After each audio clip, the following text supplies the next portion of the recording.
So hi guys, welcome again to superior classes. I am जी वादेव। पिछले class में हम लोग बात कर रहे थे human eye and colourful world के बहुत ही इंपॉर्टेंट टॉपिक जिसे हम कहते हैं आई डिफेक्ट्स। आई डिफेक्ट्स पे हमने दो मेन आई डिफेक्ट्स देखे थे, उनके करेक्शंस को भी जाना था। लेकिन एक बार फिर से एक क्विक रिवीजन लेते हुए हम आगे बढ़ेंगे थर्ड आई डिफेक्ट्स की तरफ। ठीक, जो हमारा तीसरा आई डिफेक्ट एनसीईआरटी का दिया हुआ है उसको जानेंगे, सीखेंगे, उसको करेक्शन देखेंगे कि किस तरह से उसका करेक्शन किया जाता है। तो सबसे पहले एक क्विक रिवीजन लेंगे हम उन चीज़ों का जिनको हमने अपनी पिछले क्लास में जिन डिफेक्ट्स को पढ़ा था, जाना था, समझा था, जिससे कि हमारा कोई भी चीज़ छूटने ना पाए जो कि हमारे माइंड में सेट ना हुआ। ठीक, अब अगर मैं बात करूं तो सबसे पहले हम लोगों ने जो चीज़ देखी थी वो ये देखी थी कि अगर कोई ऑब्जेक्ट हमारी आईज से किसी डिस्टेंस पर हो, जैसा कि हमने कहा था कि nearest point of our eyes और हेल्दी आईज जो है वो कितना होता है 25 सेंटीमीटर, और जो फार्देस्ट पॉइंट होता है वो होता है इन्फिनिटी। अब मैं कह रहा हूं कि हमारे पास कोई ऐसा डिफेक्ट हो सकता है, ह्यूमन आई के अंदर कोई ऐसा डिफेक्ट हो सकता है जिसमें कि दूर रखी हुई चीजें क्लियरली विजिबल ना हो। दूर रखी हुई चीजें क्लियरली विजिबल ना हो, यानी कि जो फार पॉइंट है वो पास चला आता है, जो फारदेस्ट पॉइंट है वो पास चला आता है। यानी कि फिर हमारे पास जो चीजें होंगी हम कहेंगे कि आफ्टर 10 मीटर उसकी जो विजिबिलिटी है वो क्लियर नहीं है। 5 मीटर के बाद चीज़ों को क्लियर नहीं देख पा रहा है, 20 मीटर के बाद की चीज़ों को क्लियर नहीं देख पा रहा है। ठीक, तो ऐसी सिचुएशंस में अब हम इसको दोबारा से जो बातें करने लग रहे हैं, इसका रीज़न ये है कि हमें उस पर न्यूमेरिकल्स भी करने हैं। तो हमें वहाँ पर क्या चीज़ें करनी है कि जिससे हमारे न्यूमेरिकल्स ठीक हो जाएं। ठीक, अब मैंने कहा कि हमारे पास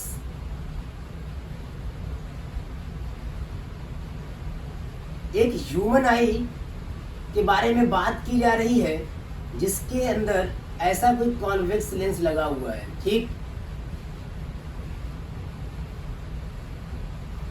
हाँ, और अगर कोई बहुत ही ज्यादा डिस्टेंस पे रखी हुई चीज है या एक ऐसी डिस्टेंस पे रखी हुई चीज है जो क्लियरली विजिबल नहीं है, मतलब नजदीक की चीजें, पास की चीजें विजिबल हैं, तो इसको हमने नाम दिया था नियर साइटेडनेस। कौन सा?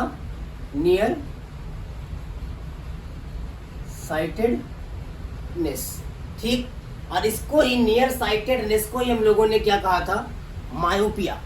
क्या कहा था? मायोपिया। हुआ क्या था?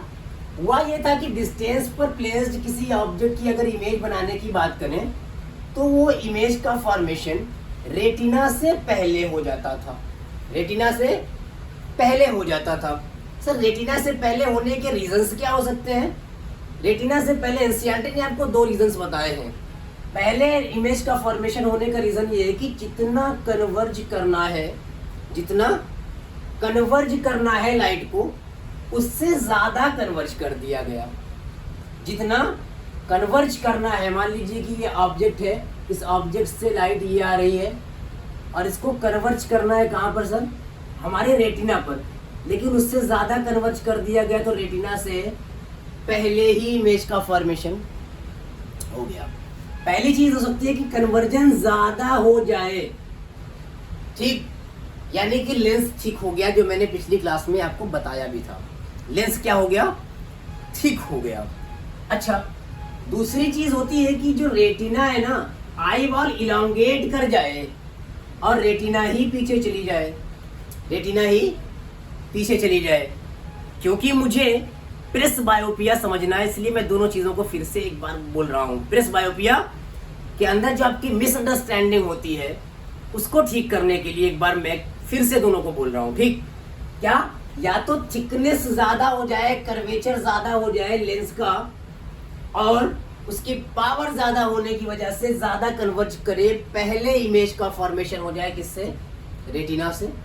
दूसरा, रेटिना ही पीछे चला जाए आई बॉल इलांगेट करके, आई बॉल इलांगेट करके।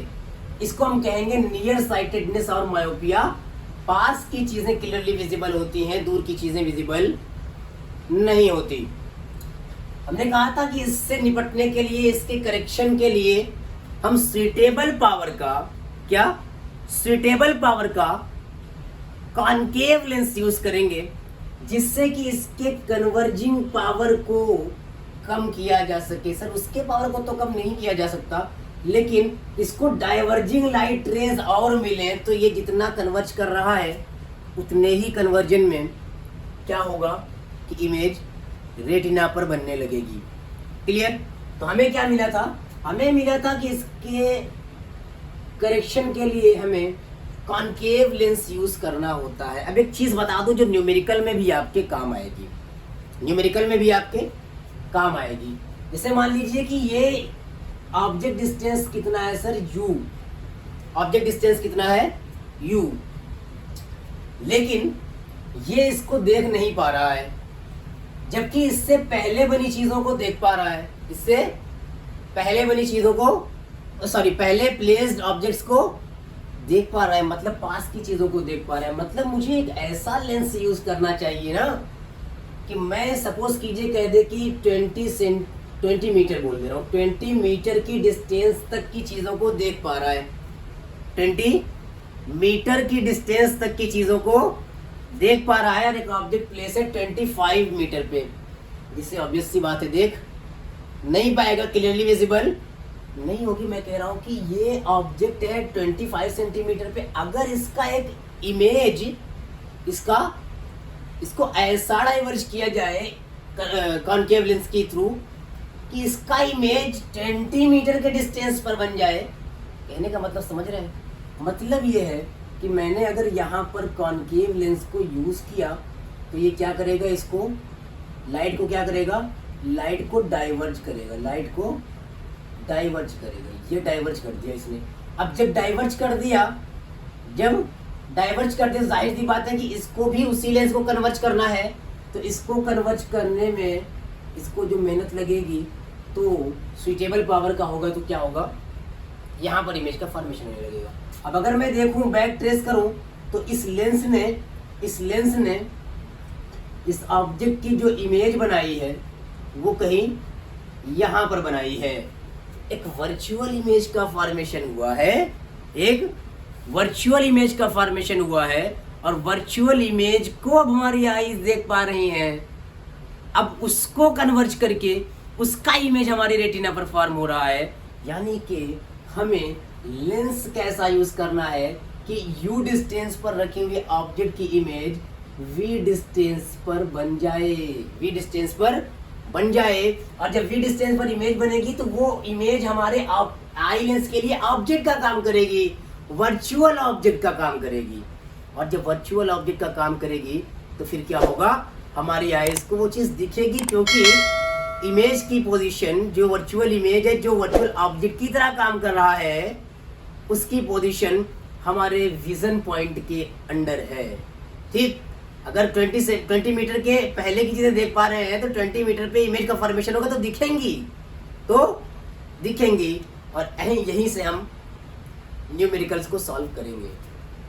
ठीक, इसके अलावा सेम चीज हमने देखा था फार साइटेडनेस यानी हाइपरमेट्रोपिया में, फार साइटेडनेस यानी हाइपरमेट्रोपिया में। और फार साइटेडनेस यानी हाइपरमेट्रोपिया में क्या हुआ था कि हमारे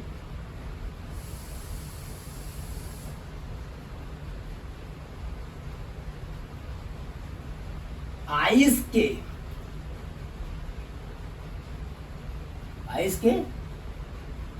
पास में रखी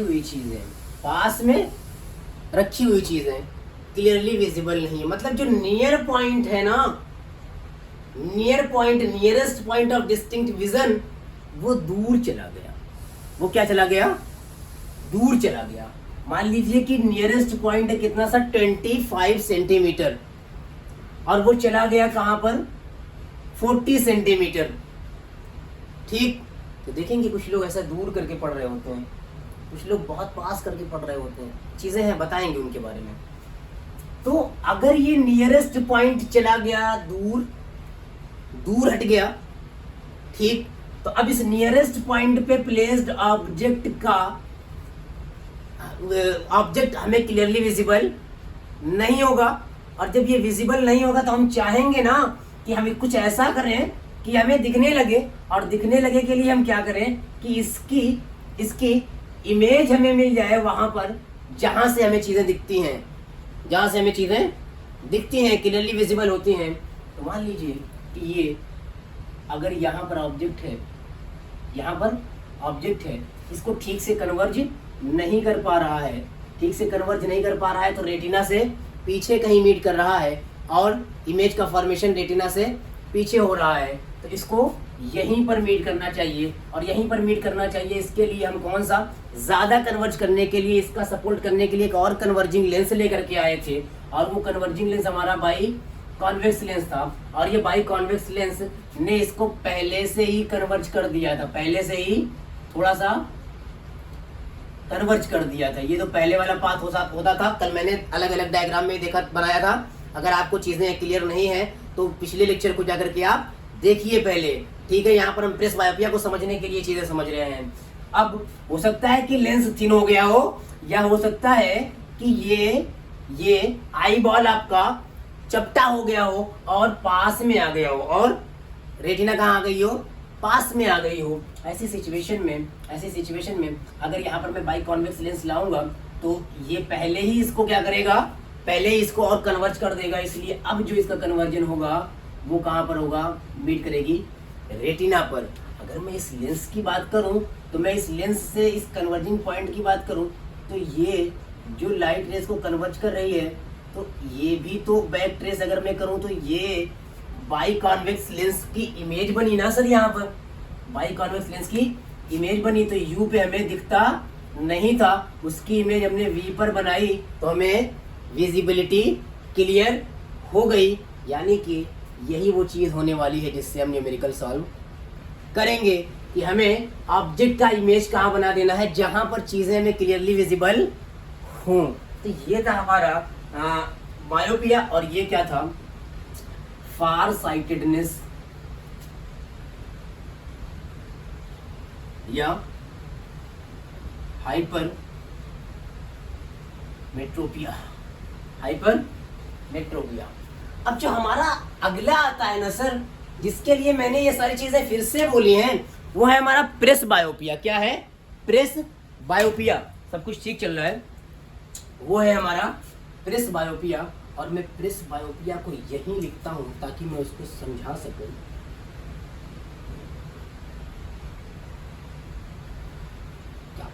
कई सारी जगहों पर आपको कहा जाता है, या आप ऐसा समझते हैं कि ये दोनों का मिला जुला हिस्सा है। प्रेस बायोपिया कैसा डिफेक्ट है, मायोपिया भी हो, हाइपरमेट्रोपिया भी हो। क्या ये बात सही है, क्या ये बात सही है? जरा सोचिए, हमने दो रीजंस बताए हैं दोनों के। एक रीजन बताया है कि लेंस थिक हो जाए या आई बॉल इलांगेट कर जाए, या दोनों साथ में हो जाए थोड़ा थोड़ा। ठीक, दोनों चीजें हो सकती हैं। लेंस थिक हो जाए या आई बॉल इलांगेट कर जाए और रेटिना पीछे चला जाए। कब होगा, मायोपिया में। और लेंस थिन हो जाए और या फिर आई बॉल चपटी हो जाए और रेटिना पास में आ जाए। तो जरा सोचने की बात है कि क्या दोनों चीजें साथ हो सकती हैं? क्या दोनों चीजें साथ हो सकती हैं? पॉसिबल है? कैसे पॉसिबल है सर, कैसे पॉसिबल है? लेंस थिक भी हो जाए, लेंस थिन भी हो जाए, दोनों चीजें साथ में। How is possible? कैसे दोनों चीजें साथ में हो सकती हैं? नहीं हो सकती। फिर सर वो बाईफोकल लेंस, वो कॉनकेव और कॉन्वेक्स लेंस का साथ में यूज करना, ये सब क्या चीजें हैं सर? क्या वो मायोपिया और हाइपरमेट्रोपिया एक साथ नहीं होता? प्रेस बायोपिया क्या इसी को नहीं कहते? बिल्कुल नहीं कहते, बिल्कुल नहीं कहते। हाँ, अभी हम देखते हैं कि क्या साथ में हो सकता है। लेकिन प्रेसबायोपिया मायोपिया एंड हाइपरमेट्रोपिया का साथ में होना नहीं है सर, साथ में होना नहीं है। ये चीज होती है प्रेसबायोपिया एजिंग के साथ, उम्र बढ़ने के साथ, एज ज़्यादा होने के साथ। और जैसे जैसे एज बढ़ती है मसल्स वीक होना स्टार्ट होती हैं। तो हमारी आईज में सिलियरी मसल्स थी, सिलियरी मसल्स कॉन्ट्रैक्ट होती थी, रिलैक्स होती थी। जब कॉन्ट्रैक्ट होती थी तो लेंस को खींचती थी और लेंस थिन हो जाता था, लेंस थिन हो जाता था। और जब लेंस थिन होता था तो दूर से आ रही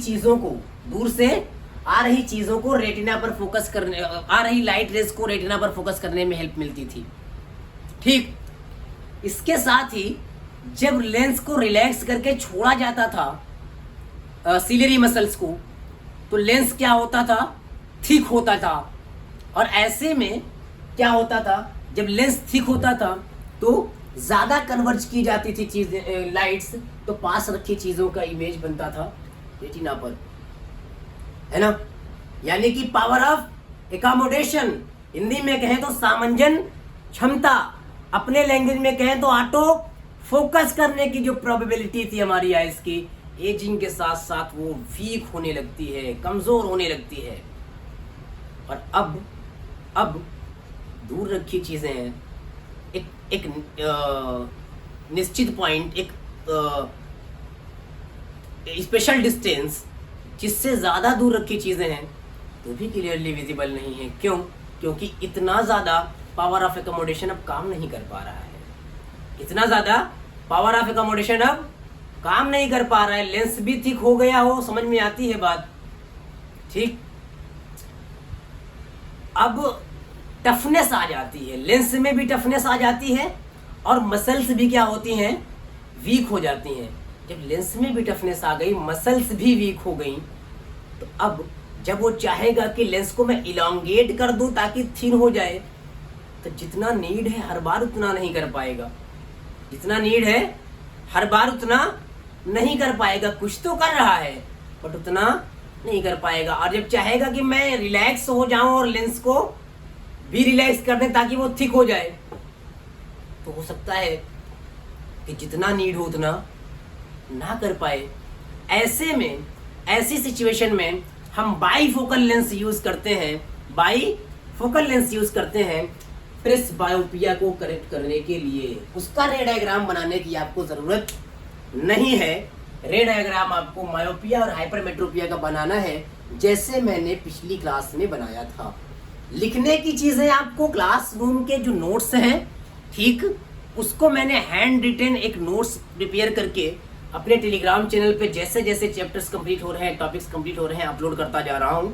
तो आपको वो हैंड रिटन नोट्स हमारे टेलीग्राम चैनल सुपीरियर क्लासेस 01 से मिल जाएंगे कि लिखना कैसे है, समझ में आपको आ जाना चाहिए। इस क्लास के अंदर समझने में कोई प्रॉब्लम नहीं होनी चाहिए, और समझने में प्रॉब्लम है तो कमेंट बॉक्स में बताएं हमें, ठीक। समझने में कोई प्रॉब्लम नहीं होनी चाहिए। इसके बाद चीजें आपको बिल्कुल क्लियर रहेंगी कि मायोपिया क्या है, हाइपरमेट्रोपिया क्या है और प्रेसबायोपिया क्या है। उसका आपको रे डायग्राम बनाने की नीड नहीं है, एनसीईआरटी ने नहीं दिया है, सिलेबस में नहीं है और ज़रूरत भी नहीं है। क्योंकि जब पास की चीज़ें नहीं दिखेंगी तो हम इस लेंस को नीचे के साइड में, चश्मे के नीचे के साइड में कॉन्वेक्स लेंस को, और दूर की चीज़ें देखनी है तो ऊपर के साइड में कॉनकेव लेंस को लगाते हैं, बाईफोकल लेंस को, और इस तरह से हम इसका करेक्शन करते हैं। किस डिफेक्ट का? प्रेसबायोपिया का। प्रेसबायोपिया का हिंदी में जरा दृष्टि दोष कहते हैं। कौन सा? जरा दृष्टि दोष, ठीक है। जरा मतलब दो होता है, ठीक। हाँ, अब ये प्रेसबायोपिया भी हो गया सर। आपने एक और नाम लिया था, एस्टिग्मेटिज्म। क्या? एस्टिग्मेटिज्म। इसमें क्या होता है? एस्टिग्मेटिज्म में क्या होता है सर? एनसीईआरटी में नहीं दिया है, इसलिए मैं ज़्यादा डिटेल में नहीं जाऊंगा, बट बताऊंगा आपको कि एस्टिग्मेटिज्म क्या होता है, जिससे कि आप कभी एस्टिग्मेटिज्म और प्रेसबायोपिया में कंफ्यूज ना हो जाएं। सर होता क्या है कि हमारा जो कॉर्निया है, कॉर्निया जो सबसे पहली, सबसे आउटर मोस्ट जो लेयर है, इसका शेप और या साथ में या अकेले कॉर्निया आउटर मोस्ट लेयर का शेप कॉर्निया का, या फिर उसके साथ में या अकेले आई लेंस का शेप, अगर ये डिफेक्टेड हो जाए, शेप डिफेक्टेड मतलब समझ रहे हैं, थिक और थिन होने की बात नहीं है, थिक और थिन होने की बात नहीं है, आपका जो कॉर्निया है उसका शेप जैसा है उससे चेंज हो जाए, आपका जो आई लेंस है उसका शेप कहीं पर थिक हो जाए कहीं पर थिन हो जाए, मतलब अजीब सी चीजें, ठीक। तो ऐसे में जो प्रॉब्लम्स आती हैं, उनको कहते हैं एस्टिग्मेटिज्म। क्या कहते हैं? एस्टिग्मेटिज्म। और एस्टिग्मेटिज्म को सॉल्व करने के लिए, इसको करेक्ट करने के लिए हम लेंस यूज करते हैं सिलेंड्रिकल लेंस। कौन सा? सिलेंड्रिकल लेंस, ठीक है। सिलेंड्रिकल लेंस हम यूज करते हैं। और इसके बाद अगर मैं बात करूं तो हमने अब तक जो कवर किया वो टॉपिक्स था मायोपिया मतलब नियर साइटेडनेस, हाइपरमेट्रोपिया मतलब फार साइटेडनेस, प्रेसबायोपिया मतलब दोनों का कॉम्बिनेशन बिल्कुल नहीं, हमारे पावर ऑफ एकोमोडेशन का वीक हो जाना, और जब दूर की चीजें देखनी हो तो लेंस को थिन ना कर पाना, इलांगेट ना कर पाना, और जब पास की चीजें देखनी हो तो लेंस को थिक ना कर पाना, या जितना चाहिए उतना रिलैक्स ना कर पाना, ये होता है प्रेसबायोपिया। एस्टिग्मेटिज्म में शेप जो है वो डी शेप्ड हो जाता है, लेंस भी डी शेप्ड हो सकता है, कॉर्निया भी डी शेप्ड हो सकती है। ये आपका वो चीज़ें थी जो आपके एनसीईआरटी ने बताने के लिए कहा है, ठीक, जानने के लिए आपसे कहा है। इसके बाद हमारे पास जो नेक्स्ट टॉपिक आता है वो टॉपिक है रिफ्रैक्शन थ्रू प्रिज्म या deviation of light through prism. तो यहाँ पर हम रिफ्रैक्शन थ्रू प्रिज्म और deviation of light through prism देखें, इससे पहले हमें जानना होगा कि प्रिज्म क्या है। इसे नोट करना चाहें तो नोट कर लीजिए, ठीक। आज के इस क्लास में हम ये जानेंगे कि प्रिज्म क्या है, और फिर कल की क्लास में मोनोक्रोमेटिक लाइट्स को भी और व्हाइट लाइट को भी लेंस से रिफ्रैक्शन करवाकर देखेंगे बारी बारी से कि क्या होता है। लेंस से नहीं, प्रिज्म, रिफ्रैक्शन थ्रू प्रिज्म में मोनोक्रोमेटिक लाइट जाएगी तो हमें बस क्या होगा, डेविएशन दिखेगा। प्रिज्म की बात करें तो ये हमारे पास है प्रिज्म, ठीक, ये हमारे पास है प्रिज्म। और जब हम इससे रिफ्रैक्शन पढ़ रहे होंगे तो हम इसको लेजर लाइट से रिफ्लेक्शन करवा के भी आपको दिखाएंगे, ठीक। ये है प्रिज्म। तो अब पहले जाने कि प्रिज्म है क्या। तो प्रिज्म को डिफाइन करने के लिए मेरे पास जो टर्म्स हैं, मैं कहूँगा कि किसी ट्रांसपेरेंट मीडियम का एक ऐसा पार्ट, किसी ट्रांसपेरेंट मीडियम का, पहले मैं वो ग्लास स्लैब यहाँ पर ड्रा कर दूं जिससे हमने रिफ्लेक्शन को पढ़ा था। ये ग्लास स्लैब हमारे पास था और यहाँ से लाइट रेज इंसिडेंट होती थी, और लाइट रेज यहाँ से इंसिडेंट होने के बाद रिफ्रैक्शन होता था, अपने पाथ से बेंड होती थी, और यहाँ पर फिर से रिफ्रैक्शन होता था और इस बार फिर बेंड होती थी। तो यहाँ से ये पैरेलल हो जाती थी एक दूसरे के। ये बातें हमने की थी, यानी कि एक ऐसा ट्रांसपेरेंट मीडियम था जिसकी दो पैरेलल सरफेसेस से रिफ्रैक्शन होता था, ठीक। अब यहाँ पर एक ऐसा ट्रांसपेरेंट मीडियम है जिसमें दो प्लेन सरफेसेस एक दूसरे से कुछ एंगल पर लगी हुई होती हैं, और जिस एंगल पर लगी है इसको क्या कहते हैं, प्रिज्म एंगल। दिख रहा है ना, इसको कहते हैं प्रिज्म एंगल।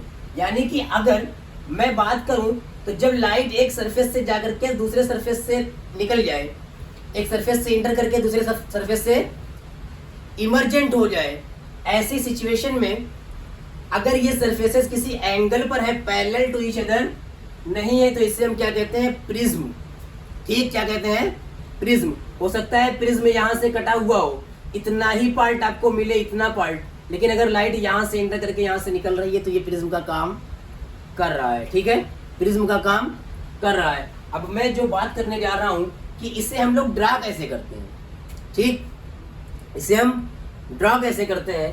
तो ये सामने का जो पार्ट है ये है ट्राइंगल, आपका रिफ्रैक्शन यहाँ और यहाँ से होता है।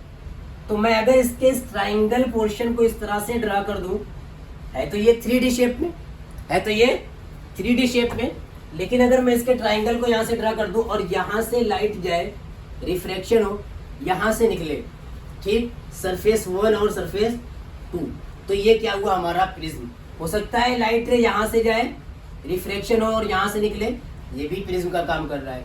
यानी कि दो एडजेसेंट सरफेसेस जब एक दूसरे से किसी इंक्लिनेशन एंगल पे जुड़ी हुई हों और उन दोनों सरफेसेस से रिफ्रैक्शन हो लाइट का, ठीक, एक से इंटर करके दूसरे से एग्जिट कर जाए, ऐसे में हमें क्या दिखता है, जो चीजें हमें दिखती हैं वो है प्रिज्म। अब यहाँ पर अगर मैं कहूँ कि सर ये है हमारा प्रिज्म, लाइट रेज इस तरह से आई, रिफ्रैक्ट हुई, इस तरह से निकल गई, ये हुई इंसिडेंट रे, ये हुई रिफ्रैक्टेड रे, ठीक, और ये हुई इमर्जेंट रे। कौन सी, इमर्जेंट रे। ऐसी सिचुएशन में मैं यहाँ पर भी कुछ कह सकता हूँ ना सर, अगर इस सरफेस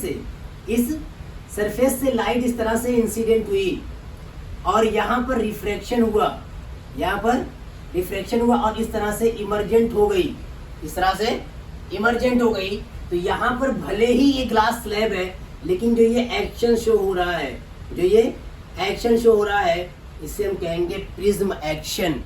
प्रिज्म के जैसा ही काम किया ना इसने, इसे हम कहेंगे प्रिज्म एक्शन। तो जरूरी नहीं है कि हर बार प्रिज्म आपका इस तरह ही दिखे। अगर दो सरफेसेस एक दूसरे से इंक्लिनेशन पर किसी एंगल पे हैं और एक से लाइट इंटर करके उसी इंक्लिनेटिंग सरफेस से निकल रही है किसी तरह से, तो वो हमारा क्या है, प्रिज्म। और ये हमारा एक पास एक ऐसा प्रिज्म है जो पूरी तरह से कंप्लीट है, ठीक, जो पूरी तरह से कंप्लीट है। तो अब यहाँ पर रिफ्रैक्शन कैसे होगा, रिफ्रैक्शन थ्रू प्रिज्म हमने जाना है, sorry refraction through glass slab हमने जाना है। यहाँ पर हमने रूल्स फॉलो किए, इंसिडेंट रे थी, नॉर्मल ड्रॉ किया, रिफ्रैक्शन हुआ, एंगल ऑफ इंसिडेंस से छोटा हुआ एंगल ऑफ रिफ्रैक्शन क्योंकि रेयर टू डेंसर जा रही है, फिर यहाँ से इमर्जेंट हुई, आई से ज्यादा हुआ आर क्योंकि डेंसर टू रेयर जा रही है। यहाँ पर भी वही सारी चीजें तो हो सकती है ना सर। मैं एक फ्लो डायग्राम बनाता हूँ, ठीक, और उसकी डिटेल्स हम सारी नेक्स्ट क्लास में देखेंगे क्योंकि हमारी क्लास नहीं तो ज़्यादा बड़ी हो जाएगी। ये है हमारे पास सर एक प्रिज्म, ठीक। अगर लाइट इस सरफेस से आकर के यहाँ से एग्जिट हो रही है तो मैं कहूँगा प्रिज्म एंगल हमारा ये है। लाइट यहाँ से आकर के इंसिडेंट होकर यहाँ से एग्जिट हो रही है तो प्रिज्म एंगल हमारा ये है। यहाँ से आकर के यहाँ से या यहाँ से आकर के यहाँ से एग्जिट हो रही है तो प्रिज्म एंगल हमारा ये है। यानी कि जिन दो सरफेसेस के बीच से लाइट का इंटर और एग्जिट होता है उनके बीच के एंगल को हम प्रिज्म एंगल नाम देते हैं, ठीक। रिफ्रैक्शन कितना होगा, डेविएशन कितना होगा, इन सब पे भी ये सब बातें डिपेंड करती हैं प्रिज्म एंगल पर भी और रिफ्रैक्टिव इंडेक्स ऑफ प्रिज्म पर भी। अच्छा, मैं कहूँ कि ये हमारा रेयर मीडियम है, ये डेंसर मीडियम है, अगेन ये रेयर मीडियम है। एक लाइट रे इंसिडेंट हो रही है प्रिज्म के ऊपर कुछ इस तरह से, ठीक, एक लाइट रे इंसिडेंट हो रही है प्रिज्म के ऊपर कुछ इस तरह से। ये एक प्लेन सरफेस है और प्लेन सरफेसेस से रिफ्रैक्शन हमने पढ़ा है, ध्यान से सुनिएगा मेरी बात को। प्लेन सरफेसेस से रिफ्रैक्शन हमने पढ़ा है, तो जब प्लेन सरफेस से रिफ्रैक्शन पढ़ा है तो सबसे पहले रिफ्रैक्शन हो रहा, रेयर टू डेंसर जा रही है, टूवर्ड्स दी नॉर्मल बेंड होनी चाहिए, बट नॉर्मल तो बनाइए सर। ये इस सरफेस के ऊपर हमारा ये प्रिज्म के इस सरफेस पे ये नॉर्मल है यानी 90 डिग्री का एंगल है। एंगल ऑफ इंसिडेंस हुआ ये, तो अब टुवर्ड्स द नॉर्मल बेंड होगी, मतलब कि लाइट रे कुछ इस तरह से बेंड होगी, यानी कि एंगल ऑफ पाथ तो ये होना चाहिए था, पाथ इसका एग्जैक्ट ऐसा स्ट्रेट पाथ होना चाहिए था कि निकल जाती लाइट, ठीक। लेकिन ये बेंड हुई अपने पास से, बेंड हुई अपने पास से, तो एंगल ऑफ इंसिडेंस और angle of refraction I1 R1 नाम दिया मैंने, I1 R1 नाम दिया मैंने। अब यहाँ इस सरफेस पे आकर के स्ट्राइक की तो यहाँ से भी रिफ्रैक्शन होना है, रिफ्रैक्शन होना है तो फिर इस सरफेस पे भी मैं करूँ क्या, नॉर्मल ड्रा। नॉर्मल ड्रा किया तो ये हुआ angle of incidence second surface के लिए, मैं फिलहाल के लिए नाम दे रहा हूँ, ये मत कहना कि मेरी बुक में तो कुछ और लिखा हुआ है, समझाने के लिए बात कर रहे हैं। यहाँ पर क्या मैं कह दूं, इसका नाम दे दूं I2, यानी कि सेकेंड टाइम क्या हो रहा है, एंगल ऑफ इंसिडेंस। दूसरी बार तो इसी सरफेस पे इंसिडेंट हो रही है लाइट, कह दूं ना मैं इसको? ठीक है सर, कह दे रहा हूँ, आप कह रहे हैं कह दे रहा हूँ, आगे मैं इसको करेक्ट करूंगा कि आपके बुक में डेरिवेशंस में जो टर्म्स यूज किए गए हैं वो यहाँ पर I2 और R2 यूज किए गए हैं, नहीं किए गए हैं, क्यों नहीं किए गए हैं, इन सब बातों पे भी बात हम करेंगे। लेकिन फिलहाल मैं कह रहा हूँ I2 यानी सेकेंड एंगल ऑफ इंसिडेंस। अब एंगल ऑफ इंसिडेंस ये है, निकल जाना चाहिए ना इसको, सीधा सीधा ऐसा निकल जाना चाहिए, बट निकलेगी क्या? टेंसल टू एरर जा रही है, away from the normal bend होगी, away from the normal bend होगी। नॉर्मल ये सिर्फ बेंड हो गई ये, यानी कि इसको मैं R2 बोल दे रहा हूँ फिलहाल के लिए। फिलहाल के लिए क्या बोल दे रहा हूँ, R2, या एंगल ऑफ इमरजेंस E भी बोल सकते हैं, एंगल ऑफ इमरजेंस यानी E भी बोल सकते हैं। अब ये बताइए कि लाइट जो आपने इस पे इंसिडेंट करवाई थी उसका पाथ तो ये था, बट होते होते पाथ क्या हो गया, ये हो गया। यानी कि अगर मैं इसको ऐसा बैक ट्रेस करूं तो मुझे इतना सारा पाथ में डेविएशन मिला है, इसलिए हम इसको कहते हैं एंगल ऑफ डेविएशन। क्या बोलते हैं, एंगल ऑफ डेविएशन। तो सर ये हुई इंसिडेंट रे, ये हुई रिफ्लेक्टेड रे, ये हुई इमर्जेंट रे, angle of incidence, angle of reflection, angle of second incidence, angle of second reflection या एंगल ऑफ इमरजेंस और एंगल ऑफ डेविएशन। इसको कहते हैं बेस, क्या कहते हैं, बेस ऑफ द प्रिज्म। ये है एंगल ऑफ प्रिज्म। अब इन सारी चीज़ों को इतना आपने सीख लिया, तो फिर से यहीं से स्टार्ट करके नेक्स्ट क्लास में हम refraction through prism, monochromatic light में एंगल ऑफ डेविएशन, और फिर वाइट लाइट जब इस पे हम इंसिडेंट करवाएंगे तो डिस्पर्जन ऑफ लाइट भी देखेंगे। ठीक, क्लियर है? तो यहाँ तक अगर आपको कोई परेशानी हो, कोई प्रॉब्लम हो, कोई डाउट हो तो कमेंट सेक्शन में बताइए। और अगर वीडियो पसंद आ रही है, सब समझ में आ रहा है तो लाइक कीजिए, चैनल को सब्सक्राइब कीजिए और अपने फ्रेंड सर्कल में ज़्यादा से ज़्यादा शेयर कीजिए। मिलेंगे नेक्स्ट क्लास में। Best of luck and take care.